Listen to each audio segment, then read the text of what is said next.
Greetings and salutations, all you absolutely glorious individuals. It's another FPL Elite Unlocked here with you guys for week 2.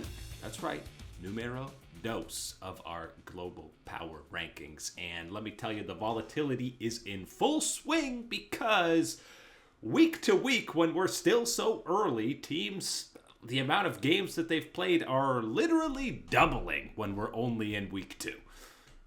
And we still have an incredible mix of regions and teams that have played a single game being represented on this list, trying to keep pace, trying to hold on to their spot. As you say, other regions start stacking up the extra games, extra experience that we have seen of these teams. Hard to keep pace with that type of one, but gonna give you our slice of the global League of Legends scene here today. And we got, obviously, some teams staying, some teams getting ousted, new challengers approaching. KT stays as that bubble squad on here. We had DRX, I think, last week there, bumped to that 21, 22 type of area, but KT, the first LCK squad. IG gets bumped down a few kind of as just a moving of pieces because, I mean, pretty much all the LPL teams in this 20 to 11 board, it's been like 2 weeks plus since we've even seen them play. It has been. I am assuming this is due to the Lunar New Year break that we usually see in the LPL or in, these Eastern regions. Most of the time, it comes with some sort of official announcement where you are prepared well in advance that this is going to be a period of time without games. And then here we are picking it back up, and you know that the type of schedule is going to be absolutely blitzed all the way through to make sure that you get through these games in time to be on that schedule for the international event. Things are a little different this year around with the first strike event that we're going to be getting coming through this time for the very first time. LPL a little bit behind, and a squad like IG going through this period of not seeing the games and not necessarily having an overwhelming performance at the very beginning, still holding on to some of that hype and expectations for them, buoying them into this spot. And Talon is another squad, that whole region also on break, so they didn't play any games this week, still sitting pretty at 3-0. Movistar Koi, I was so close to saying Mad Lions Koi. Movistar Koi, our first big move on this list, and I think we had them number 2 in EU last week. A 1-2 week drops them down the totem pole a little bit, and they're a bit of a perplexing squad to look at. They lose to Heretics, which was the painful one. They get kind of pumped by G2, sloppy win versus Rogue, but they're still the highest Baron percentage, first turret rate, and feat of strength percentage among all teams in the LEC. So they can be great, but there's still some sloppiness. There's some sloppiness, there's some stumbling blocks along the way, but really the idea that they have, the Lego, recipe book that they're going through, they've got the idea. They know the plan that they're trying to go through, and that has been seen, as you said, with a lot of these indications that they understand the objective control, these feats of strength, adding on up and where that power is and where that scaling now is in the game and how things have been shifted around. You like to see that from Movistar Koi, which, by the way, we should do a running year-long tally of how many times we say Mad Lions Koi, Movistar Koi, and at the end LTA, of it, LCS, you got to eat those jelly beans that are either the really bad flavor, the really good tasting one, something like that would be a fun little bounty on these names. Gonna be eating a lot of booger jelly beans, let me tell you. Yeah, that's my expectation too. But Movistar Koi, at the end of the day, I think still deserves a recognition, a spot in this top 20 type of zone because of the potential that you can clearly see with this team when things go right. If they have the good performances on the day, they're clearly one of these top contending options. And we jump ahead a bit to FlyQuest, who obviously have a big plummet, and you're going, they played a single best of 3. How are you going to drop them 8 spots?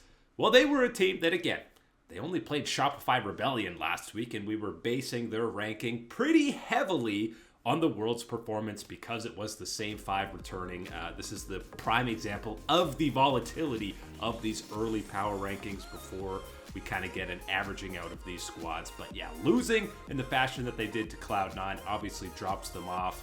They're still on the list, but they go plummeting down. And now we got to see them broadcasting their scrims, taking a page out of the Las Fortunas book, which was interesting. Took some technical difficulties before it really got started, but if this is the beginning of the future, I'm all in. Which you had to add a little detour of Whippo explaining to the community about tattoo appointments and how these things are organized, scheduled, and worked. And let me just say, as a guy with no tattoos, even I know that it's a heck of a process going through for people to do these type of things. So understandable, not making the pros appearance type of thing. But they're chomping at the bit just to hate on Whippo right now.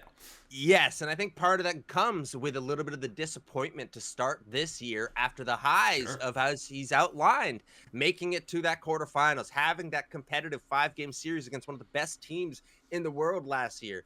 This is a team that was looking to build off of that, showcase all that in North America.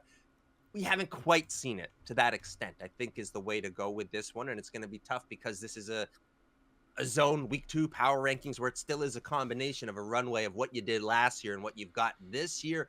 As it moves more so to just that full schedule of what you did this year, that's where you're going to start to find a little bit more of a balance in this one. But right now, still having some big swings, big changes like this one for FlyQuest. And truthfully, I'm not sure they were fully expecting the right hook that Cloud9 delivered to them. I'm fully expecting FlyQuest to bounce back and still be one of the premier squads in the LCS because, again, this is just a single best of 3, but they're incredibly high stakes when you're only playing at most 3 best of 3s in this first opening round to the LTA split number 1.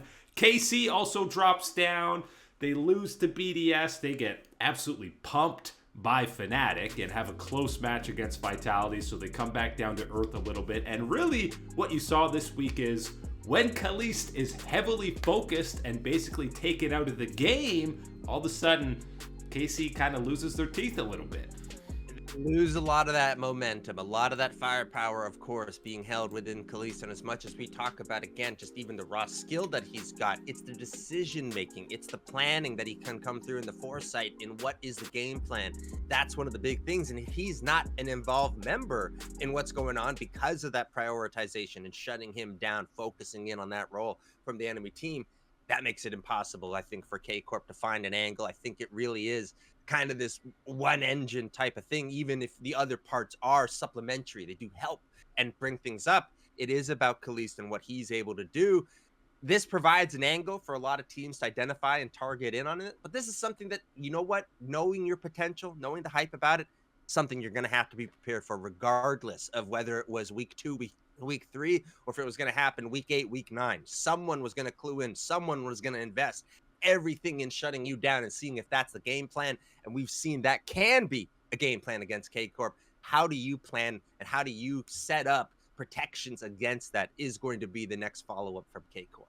And I think it's good to see or learn this stuff in best of once before you're now in the best of series where, you know, listen, Vladdy has been fantastic in his own right. Kalist is still in the headlines, but there's multiple avenues and play styles that this Karmine Corp squad is going to be able to roll out in these best of scenarios. Then we get to 2 squads who just kicked down the door. They weren't even on the list in week 1. We knew it was inevitable that G2 would climb their way on here, and maybe to a lesser extent Cloud9, but both put up fantastic performances over this week. Oh, the old guard, they're returning. They are returning, but new faces on the old guard making their appearance and making their presence felt on how things go. G2 getting a rebound week in the LEC, really more so I think about them returning to form than it was about the LEC falling back towards them. But I think it is absolutely a mixture of the two, just depending on what your flavor of taste is on how much of one or the other type of thing. And for Cloud9 to show out like this is a fantastic sign for the LTA, because this is the high end of the potential that a lot of people had thought was gonna maybe be possible, halfway through the year, end of the year type of thing. Seeing the solo lanes of Loki and Thanatos pop off the way that they are, the combination of some veteran presence and communication from the bottom lane as Ven and Vulcan, and Blabber doing what he does best in the jungle. This is a Cloud9 team that will be in contention at the top end, not in the middle of the year, not in the end of the year, the beginning of the year, and that is a blessed thing for the LTA. And let's be honest, the power level in this series, I'm not sure it was matched from Cloud9 at all last year with the more star-studded lineup on paper. And you heard Blabber talk about it, basically saying, felt like at times last year there were too many voices on what to do in the game. And this year, I'm sure because Thanatos and Loki both English not their first language, it's very much it's Blabber and Vulcan directing exactly what the team is going to do, and they all seem on a much better page. Having that coherent, consistent, and confident voice that you come through with veterans like Sven and Vulcan is that big benefit, I think, for the Cloud9 team, and especially, as you said, having that change from last year to this year being that clear-cut role, that is something that I think can absolutely benefit a team. I want to make sure that, of course, players like Thanatos and Loki throughout, scrims in the practice scenario are getting their say, are having their input taken in, and then combining that then on the fly in the moment with what Sven and Vulcan are going through would be one of the things I think can benefit in the future. But for right now, that clear, consistent, and organized line of command and communication from Cloud9, you're seeing it work with the raw gameplay skill. Thumbs up for me for the LTA. C9 and G2 may have kicked down the door here in week 2, but as they entered, 100 Thieves is already sitting in the corner sipping some tea, because as good as Cloud9 looked, 100 Thieves looked arguably better against Team Liquid, and then they absolutely dismantled Cloud9 in that tiebreaker. So yes, debuting just into the top 10 I know seems a little bit insane, but we got to give them their flowers for this week. Gotta give 100 Thieves their flowers, and if we're going to talk about Cloud9 delivering on some of the hype and potential that people thought and wanted for this roster, talk about it with this 100 Thieves team, because there weren't a lot of people banging on the potential for this team and what they could do. A lot of people looking at the side grade in the bottom lane on what happened, and we're down on Quid because of the last Worlds appearance. That's all changed. Seeing some of the performances that we've gotten already in the LTA, the hype, the potential for this team, it's all there. People want to buy their tickets for the 100 Thieves train. What Quid was doing in the mid lane, what even the both of the bottom lane, not just FBI, Ayla stepping on up and making some of his best performances in his LCS LTA career, This is 100 Thieves that is primed for this Brazil trip for the LTA. And I don't think there was ever going to be as high expectations for them as the other 3 top LTA teams in the North coming in and absolutely delivering our 100 Thieves. Let's hope they can keep it at this level to really make it a competitive region this year. Still not enough for them to be the top Western squad, because Fnatic finishes pretty with the 8-1 regular season, and they've had 7-2 incredible regular season runs before, but it's never been this dominant and this up in the air. Like all their wins were really never in doubt. They have far and away the best team KDA in the league. They have the best goal differential at 15. They're just getting ahead through sheer laning and never looking back. Well, it helps when the top 3 KDAs in the LEC are all on the same squad of Fnatic. Rolling on down, Upset, Razor, Humanoid, all of them fantastic numbers and statistics. This split, eyeball test, absolutely double check marks on that one as well. So you got the stat line and you got the visual performance that we're going off of. This is the Fnatic team that has rounded in to this excellent form. They took a little bit of time through that first week or so and maybe didn't catch enough fire, show enough through right away. But man, oh man, we have certainly seen them roar into form and show that they are the top dogs of the LEC. And will and should be the favorites throughout this playoff run, which I know is a status or a handicap that you don't really want to see if you're Fnatic usually, because that hasn't gone well for them in years past. But it feels like there's a different energy, a different mojo around this squad here in 2025. Weibo and JDG, obviously, part of the LPL didn't play this week. They get a bump up mainly because they're filling that void that FlyQuest left as they plummeted down these rankings. And then you've got Hanwha Life still hanging out just outside that top 5. And they still feel like a bomb that's waiting to explode when things really start hitting full cylinder. It's almost like having a storage container and having it be like 93% full and going, I can put another one of these things in there, but it just doesn't quite line up. You gotta kind of put it on the edge and jam. It doesn't fit. It doesn't make its way through. That's Hanwha Life for the top 5. We cannot find a way to squeeze this Lego piece on in there, even though it feels like it deserves to be thrown up into that category. I guess Seiyus and Nivea isn't enough to throw you into the top 5, huh? It's enough that, they're maybe giving them a key. It's like they have a keychain with 600 keys, and they keep trying to get into the top 5. They're like 500 of 600. You know it's going to be the very last key where they finally lock in. But obviously, this team has top 5 potential. I'm telling you, the old person trick right here, you put a little bit of color on one of those keys, and that's where you can associate that with, that's the one for the door. Too many youngins on Hanwha Life. They don't have that wisdom yet. They don't have it, but what they do have is an incredibly talented team. Viper is performing the way that you want to be, checking in on early with some of these incredibly elite ADCs within the LCK. Hanwha Life, it's only a matter of time until they find a way to impress and dish out enough damage to find their way into the top 5.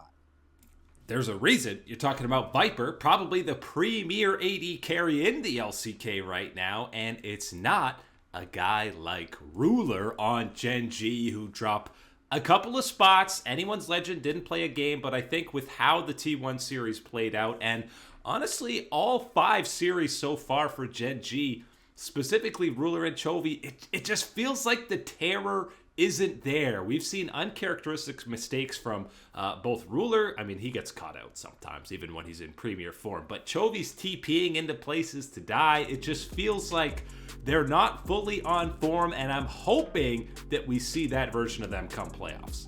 I think at the very beginning of the year, we did get to see a flash of all the skill, all the potential that is there with this lineup. And that's the things that everybody knows and takes for granted when you add a player like Ruler to your team. But I think there is obviously that understanding of what is the ecosystem, what is the communication, what is the prioritization, all these type of things. They change when you add a significant piece, a significant veteran like Ruler to one of these teams, even if he'd been previously involved with it, given the difference in time, the experience on JDG, all sorts of things. It's different now that you're back around. Does that mean I don't have the confidence that it'll all come back and work out in the end and be a top contender for Gen.G? I know I got them in that position. I think that we are going to get there. It is a little concerning to see the rest of the LCK ADCs and go, wait, okay, maybe, so he's not number 1, which right now, Mash is operating in that number 1 spot. Number 2, okay, got Viper. Number 3, oh, well, Guma or Aiming is somewhere in there as well. And then it's Hype down number 4, number 5 type of zone. You're outside the top 4, top 5 as Ruler, one of arguably the best players in the world. That is a crazy thing and something I don't expect to continue for much longer in the LCK. And it's not even like Duro has been underperforming or been a weak point on this Gen.G roster, which you thought maybe could be a thing, but that hasn't been the case. So bit of a mystery around Gen.G, but we're fully expecting them, again, to be terrifying. T1 with that head-to-head win gets bumped up, and we've spent a lot of time glazing over Smash, how fantastic he's looked. But this week also, I think you really saw Doran be more incorporated in the squad and everyone be on the same page with him. And in some of these games, following his lead with the engages. Yeah, you didn't see it, but as you started talking about T1 there, I was praying that you were going to talk about my boy Doran, because yes, he does deserve his flowers for this week, and this ain't just to put a little bit of sweetness on top of him, welcoming him to T1 type of deal. This is really looking at the numbers, looking at what you did in these games and how you were able to change it for T1. Yes, Smash has been fantastic, and it's been a wonderful addition for this team and has generated a lot of that positive stuff on the Rift. But Doran's actions and gameplay throughout this week were really one of the things that I wanted to highlight and really brought T1 up to another level. And you could also highlight, I think Lucid's probably been the best struggler in the LCK, but right on his heels has got to be Owner. This guy's like almost twice as high a first blood percentage as anyone else in the jungle, and the early game for T1 has been running through him. His pathing has been as efficient as it's ever been. Domestically, we've never seen Owner play to this high of a level, and this consistently play at this high of a level is one of the important things to keep track of for T1. A wonderful thing for this team in the way that he has been starting out. And like you mentioned, Lucid, just a little bit ahead. Give him that little bit of an extra acknowledgement and happiness that we do see that for Lucid. No sophomore slump in sight, but Owner very, very good to start out the year for T1.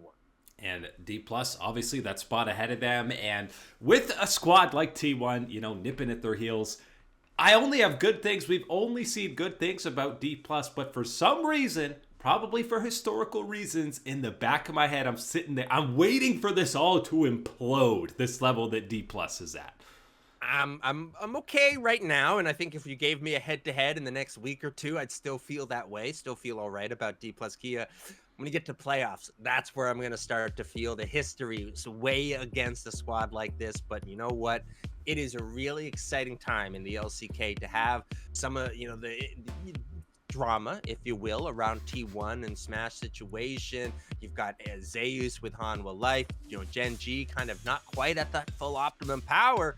A squad can come right on in and swoop it all, and that is D plus Kia, and the fun and excitement of a squad with Showmaker, Beryl, the rookies. You love to see this. And the comparison I think to Fnatic is fair, where it's 3/5, it's 3 core members returning from last year, but the overall feeling around the team, the mojo, just feels a little bit different this year, and both of them have veteran supports coming in to kind of lead the overall map movements for the squads. I'll like quadruple it onto the side of D plus Kia in comparison to Fnatic, because yes, Fnatic, absolutely, you do see that benefit, that change, and I do want to point a lot of that towards Mickey and his experience and everything else with G2, bringing that to the Fnatic organization. It's only exponentially raised up when you're talking about a player like Beryl, and the fact that he has on one of these teams a proven world champion at doing that for a squad. And again, he's proven it before with this group, and specifically the key star player, Mr. Showmaker in the mid lane. This has been wonderful to see for D plus Kia. And of course, last on this list is still BLG, sitting in that top spot, just in the waiting room for this first international event, it feels like, where we can actually test BLG. It's unfair because you want to see a chance for DK to overthrow BLG, but with no action, no gameplay, no nothing. There's no reason to move a squad like BLG unless it is the most overwhelming show of force from D plus Kia on their own, and that ain't gonna happen type of thing. BLG respected at the very top, but you better believe that there is a lot of pressure on them, and it keeps building as we go get days and days without games from them, and you start to build up this top 4, top 5 behind them. It might not be till, playoffs where we're actually seeing BLG in best of 5s that they might get knocked off of this top spot. But that is it today for Global Rankings.